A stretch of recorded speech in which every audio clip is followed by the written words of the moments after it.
Bonjour à tous, je vous souhaite la bienvenue dans cette vidéo spéciale Saint-Valentin. Ici Louise et je vous accueille pour vous présenter quelques produits qui sont à saveur de Saint-Valentin et restez jusqu'à la fin parce qu'à la fin, je lance une nouvelle collection spéciale. Donc voilà, je vais commencer tout de suite cette vidéo en vous présentant un modèle. C'est un modèle qui est cher à mon cœur parce que c'est un des modèles qui a été dans les tout premiers qu'on a lancés dans la collection des clubs tricot de bas mystère. Donc, c'est un modèle qui s'appelle Ti Amo et c'est un modèle qui a été écrit par Sylvie Pépeau. Et je vous montre le modèle ici. On l'a refait tricoter par... on a Louise-Hélène qui est un de nos professeurs à la boutique de Saint-Bruno et qui m'aide beaucoup avec l'édition technique et la traduction des modèles. Donc, on l'a refait tricoter par Louise-Hélène. Vous le voyez ici, tricoté en super soc chardon. Et elle a aussi réédité le patron pour le remettre un petit peu au goût du jour parce que c'est un patron quand même qui datait de 12 ans. Là. Donc, évidemment, on l'a réédité pour vous. Et ce que j'aime beaucoup de ce patron-là qui est particulier, évidemment, c'est un patron qui se tricote de haut en bas. C'est un top-down et un patron avec un talon double. Mais regardez les diminutions, je vais l'approcher de la caméra pour le montrer. Donc, les diminutions se font sur le dessus du pied. Plutôt que de se faire, normalement, on va les voir sur la cheville ici. Donc, les diminutions se font sur le dessus du pied. On appelle ça un pied mocassin. Donc, je trouve que c'est intéressant comme modèle. C'est différent de ce qu'on a l'habitude de voir. Puis, évidemment, bien, le thème des deux cœurs ici pour la Saint-Valentin. Donc, c'est un modèle que vous allez pouvoir retrouver dès maintenant sur le site de l'Hélène Biscotte. Et ensuite, j'ai un autre modèle qui était un club aussi qu'on a fait. Celui-là, c'était en 2013. C'est un modèle que moi, j'ai écrit qui s'appelle le 3 de cœur. Et je l'avais sorti aussi dans le temps de la Saint-Valentin. Et ce modèle-là, ici, vous voyez l'original. Donc, au moment où on filme cette vidéo, on a une tricoteuse qui est en train de le refaire avec des couleurs, parce que cette laine-là, c'était en Félix. Donc, c'était une laine qu'on avait autrefois qu'on n'a plus. Donc, elle est en train de le retricoter dans d'autres nouvelles couleurs. Donc, au moment où vous allez visionner cette vidéo, vous allez avoir accès à la version rééditée aussi. Je vais la retravailler, remettre les nouvelles photos, les nouvelles références aux nouvelles laines. Puis, vous allez pouvoir vous le procurer sur le site l'Hélène Biscotte.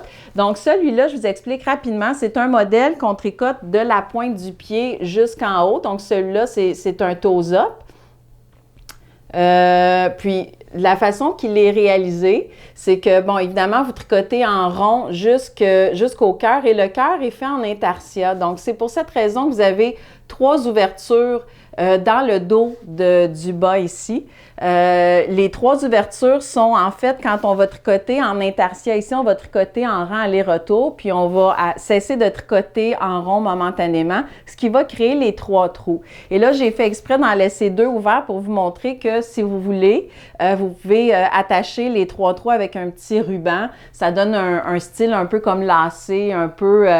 peut-être burlesque, un peu rétro. Donc, j'ai pensé que ça pouvait être intéressant. Puis en même temps, bien, ça vous permet de pratiquer votre intarsia sur quelques rangs. C'est des rangs faciles à réaliser. Et le haut qui est rabattu en picot, bien, pour donner un petit look un peu franfreluche aussi. Donc, voilà, c'était les 2 modèles que j'avais à vous présenter dans le thème Saint-Valentin.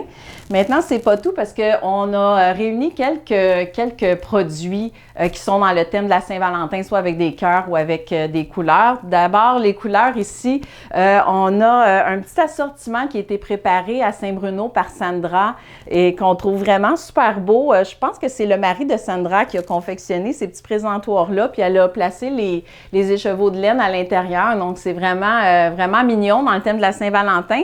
Je les passe rapidement si vous voulez savoir le nom des couleurs. Donc, ici, on a fraise. Celui-là ici, c'est impératrice. On a teapot. Ensuite de ça, on a fleur de cerisier avec les petits picots. En bas, ici, on a Layla. Ici, c'est la couleur betterave. Ici, vous avez la couleur bisque. Et la dernière ici, la couleur bonbon. Donc, il y a les 2 en haut qui sont de la collection Louise Robert, qui sont de la super soc.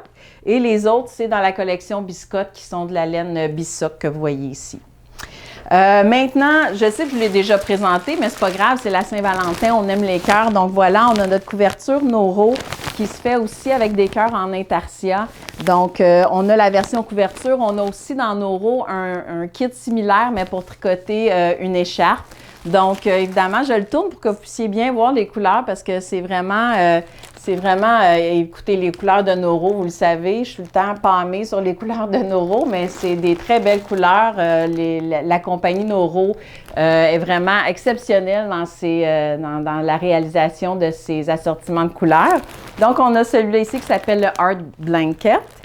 Ensuite, on a des kits d'aiguilles à tricoter qui sont des... Bien, celui-là, c'est le Likey, évidemment dans la couleur rose spécialement pour la Saint-Valentin. Donc, le nom de la couleur, c'est Blush. Donc, celui-là aussi, évidemment, pour la Saint-Valentin, ça pourrait être une suggestion de cadeau, peut-être, si vous avez un amoureux, une amoureuse qui veut vous faire plaisir. Et on a celui-là ici, parce que là, je parlais d'amoureux, amoureuse, mais c'est la Saint-Valentin, c'est la fête de l'amour. On n'est pas obligé d'être en couple nécessairement pour fêter et apprécier la Saint-Valentin. Et celui-là, je trouve que justement, le nom est tellement bien indiqué. C'est le kit d'aiguilles Self-Love. Et Self-Love, mais je vais l'ouvrir. Je vous l'ai déjà présenté dans une autre vidéo, mais je le repasse rapidement. Oups, là, je suis à l'envers. Donc, voilà, ici, vous avez un kit d'aiguilles interchangeables. Donc, évidemment, les aiguilles sont vraiment superbes. Vous avez des petits accessoires. Il y a un petit signet d'abord qui a été fait à la main que vous pouvez utiliser dans vos patrons. Attendez, je vais le déposer pour vous le montrer comme il faut, là. Mais vous avez un petit signet comme ça utilisé dans vos livres de tricot et les petites pochettes qui sont en faux suède qui sont vraiment super belles. Vous avez évidemment les accessoires aussi qui viennent avec les aiguilles interchangeables et vous avez un petit journal tricot. Fait que je pense que ça démontre bien que même si c'est la Saint-Valentin, on peut aussi se gâter soi-même parce que, évidemment, self-love, le mot le dit, c'est important de faire attention à soi. Puis surtout, dans le contexte actuel, je pense qu'on a tous besoin d'un peu de réconfort, même si on se l'offre à soi-même, c'est dans la thématique de l'amour et de la Saint-Valentin. Voilà. Je vous présente un panier ici. Ce sont des modèles qui sont disponibles en boutique. On les a pas nécessairement tous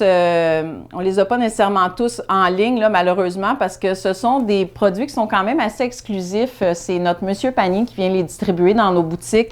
On prend les modèles qui sont disponibles quand ils passent. Souvent, ils vont être différents, des couleurs différentes, mais je pense aussi que dans la thématique Saint-Valentin, avec un beau cœur comme ça, on avait envie de vous le présenter. Donc, ça fait le tour des produits que j'avais à vous présenter pour la Saint-Valentin. Maintenant, on va passer à la seconde étape de cette vidéo. Donc, restez avec nous. Donc, je fais une petite parenthèse pour vous présenter le modèle que je porte. C'est une veste que j'ai écrite il y a quelques années qui s'appelle Vortex. Et je vous explique pourquoi. C'est un peu un défi que je me suis donné en m'inspirant d'un modèle de Elizabeth Zimmermann, pour ceux qui la connaissent, qui est très populaire, qui a été très populaire et qui l'est encore dans le tricot. Donc, celui-là se tricote en rond totalement. Donc, vous le tricotez en rond au complet, sans couper, sans sticking, quoi que ce soit. Vous montez les mailles, dans le fond, l'extérieur, tout ce que vous voyez, ma bordure ici en brioche. Je vais faire le tour pour que vous puissiez voir. Ça, c'est le rang de montage. Donc, ma bordure en brioche se trouve être mon rang de montage et on diminue progressivement pour venir terminer ici avec la bande que vous voyez qui est en torsade ici. Donc, c'est un modèle qui s'appelle le Vortex. Puis, je pense que c'est intéressant. C'est un type de projet qu'on voit... Moi, en tout cas, j'en ai jamais vu vraiment qui était fait dans ce style-là. Peut-être qu'il y en a, mais celui-là, c'est un type de construction qui est très spécial parce que vous allez commencer avec un très grand nombre de mailles et plus vous avancez, plus vos mailles vont être, le nombre de mailles va être réduit. Puis évidemment, ben c'est plus vous avancez et plus votre tricot avance rapidement. Donc, je vais tourner pour que vous puissiez voir bien comme il faut mon modèle. Et puis, évidemment, vous pouvez vous amuser à utiliser plusieurs restants de laine que vous avez dans ce projet parce que peu importe comment vous allez intégrer la laine, elle va faire le tour, ça va être uniforme partout. Donc, vous voyez ici, par exemple, j'avais une ligne de Bourgogne, elle va se continuer partout de façon géométrique sur le modèle. Donc, voilà, c'est le modèle Vortex.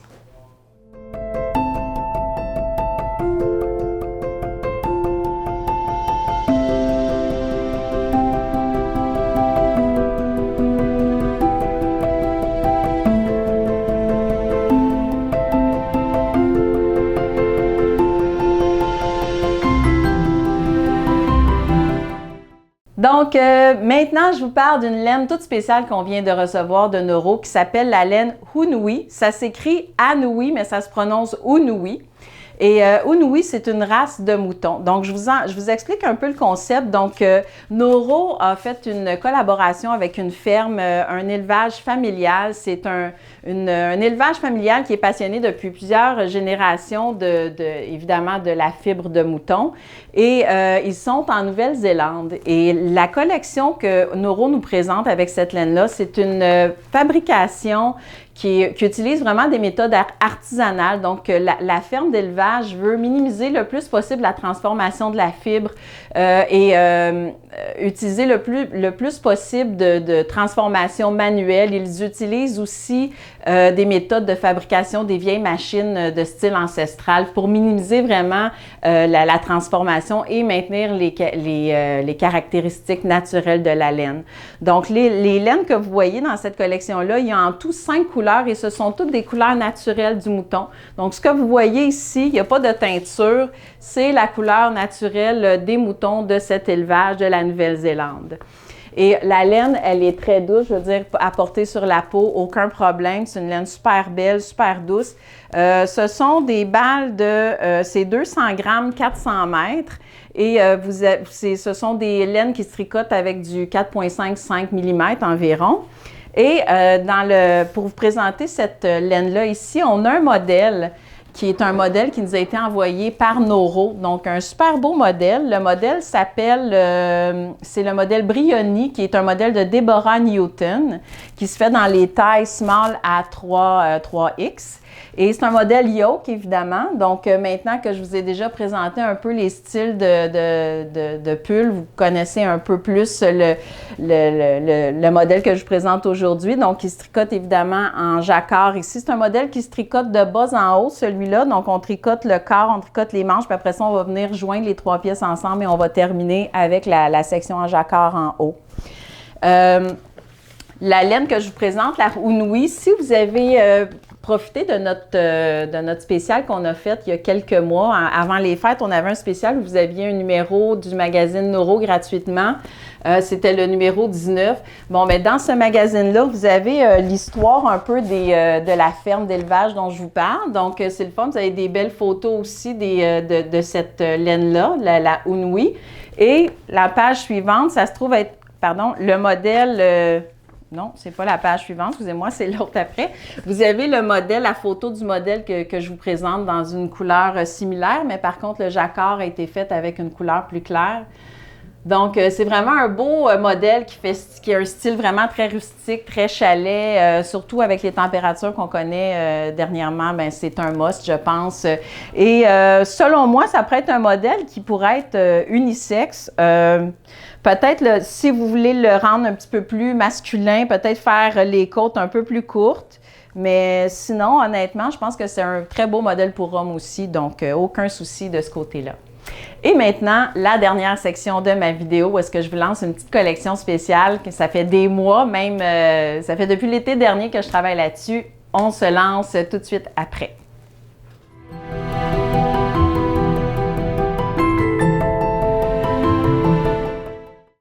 OK, bon, voici maintenant dans notre dernière section de cette vidéo où est-ce que je présente une nouvelle collection de sacs à tricoter. Ce sont des sacs que j'ai développés moi-même et que j'ai fait faire avec des tissus que j'ai conçus. Donc, avant de vous les présenter, je veux juste vous mettre en contexte où, dans le fond, je cherchais des tissus avec des imprimés qui étaient relatifs aux tricoteurs, tricoteuses, ou relatifs au tricot. Et souvent, les tissus que je vais trouver dans cette thématique tricot, ça va être souvent des tissus avec des moutons, des choses comme ça, qui est un petit peu plus avec des motifs plus cartoon ou plus enfantins. Et je cherchais quelque chose un petit peu différent. Et finalement, j'ai eu l'idée de concevoir les tissus moi-même. Donc, j'ai créé 4 tissus que j'ai fait imprimer pour lesquels j'ai fait faire des sacs. Et je vous les présente tout de suite. Donc, on a quatre thèmes dans ces sacs-là ici. Et dans chaque tissu, pour chaque imprimé de tissu, j'ai 2 formats de sacs à vous présenter. Donc, on a celui-là ici qui est la thématique Red Cross. Donc, pour celui-là, je suis allée chercher des affiches qui ont été publiées dans le temps de la guerre aux États-Unis, où est-ce qu'on demandait aux tricoteurs, tricoteuses de tricoter des bas pour les soldats qui étaient au front. Donc, pour ceux qui sont amateurs d'histoire un peu, probablement que vous allez beaucoup aimer celui-là. Donc, je suis allée chercher, honnêtement, il y a une coupure de journal ici que je suis allée chercher dans des archives. J'ai fouillé des vieux journaux pendant quelques jours pour trouver des images intéressantes et des images d'affiches aussi. Donc, celui-là, c'est vraiment une thématique Red Cross, donc la Croix-Rouge, où est-ce que vous pouvez voir des vieilles illustrations qui ont été publiées durant la guerre. Donc, c'est le premier. Et celui-là, vous l'avez, le grand format. J'ai choisi un format où est-ce qu'on pouvait le fixer comme ça ici. Vous pouvez le mettre sur une chaise, le fixer sur une chaise, sur l'accoudoir d'une chaise, ou tout simplement, quand vous tricotez, vous pouvez tricoter comme ça ici et maintenir votre sac. Donc, il y a beaucoup de tricoteurs, je sais, qui aiment tricoter comme ça ici.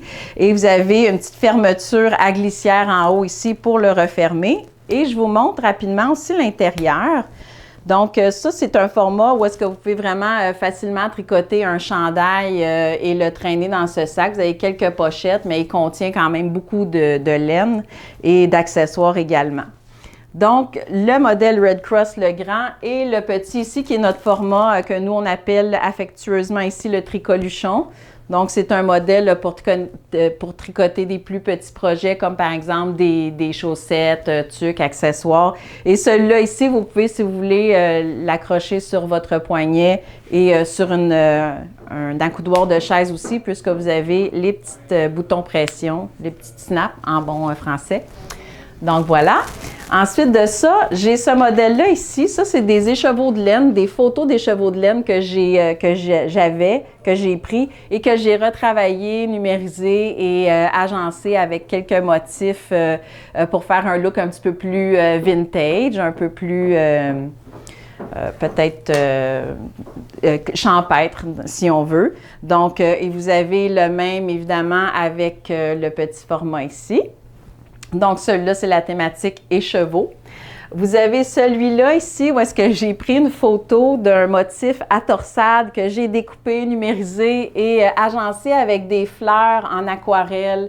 Donc, celui-là est vraiment plus léger, il fait vraiment comme plus estival, plus été. Donc, je trouvais que c'était un look intéressant aussi dans une thématique de couleur aussi qui est différente des 2 autres.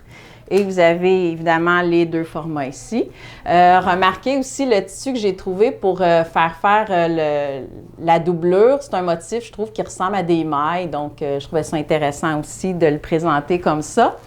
J'ai gardé mon favori pour la fin parce qu'honnêtement, celui-là, moi, de par mes études en histoire de l'art puis mon intérêt aussi pour les vieilles illustrations, en tout cas, je vous passe les détails, mais vous avez ici celui-là, des vieilles publicités et une illustration de Norman Rockwell pour ceux qui connaissent ce designer.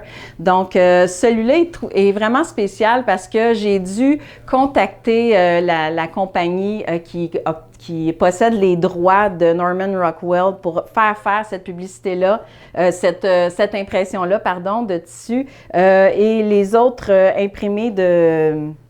Donc, les parties, les illustrations qui sont des vieilles publicités ou celui-là ici qui est un cover d'un magazine, là. Donc, ce sont des images que j'ai trouvées et j'ai contacté chaque individu pour aller chercher les droits des images, les autres que je vous ai présentés aussi d'ailleurs, mais celui-là était tout spécial.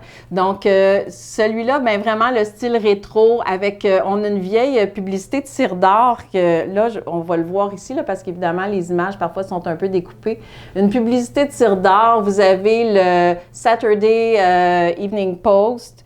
Donc, c'est vraiment, je pense, mon favori avec les petits les picots jaunes. Et je vous montre l'intérieur aussi, donc voilà. Donc, ce sont 4 nouveaux imprimés qui sont offerts en 2 formats, le format grand et le format petit, évidemment, que vous pouvez dorénavant retrouver en ligne et retrouver aussi dans nos boutiques. Donc, j'espère que vous allez les aimer. Ça fait longtemps que je travaille sur ce projet-là. J'avais tellement hâte de pouvoir vous le présenter. Et ben, qui sait si on connaît un succès avec ces 4 modèles, mais peut-être qu'il y en aura d'autres. Donc, ça va être à suivre. Donc, pour cette semaine, ça fait le tour. Je vous remercie d'être à l'écoute à chaque semaine comme ça. D'ici là, bien évidemment, on vous invite à vous abonner à notre infolette si vous ne l'êtes pas déjà, puisqu'on a souvent des surprises qu'on vous présente dans nos infolettes que vous ne verrez pas ailleurs. Et nous suivre également sur les réseaux sociaux. On a parfois des concours et des événements qui ont lieu sur les réseaux sociaux, sur Instagram et Facebook.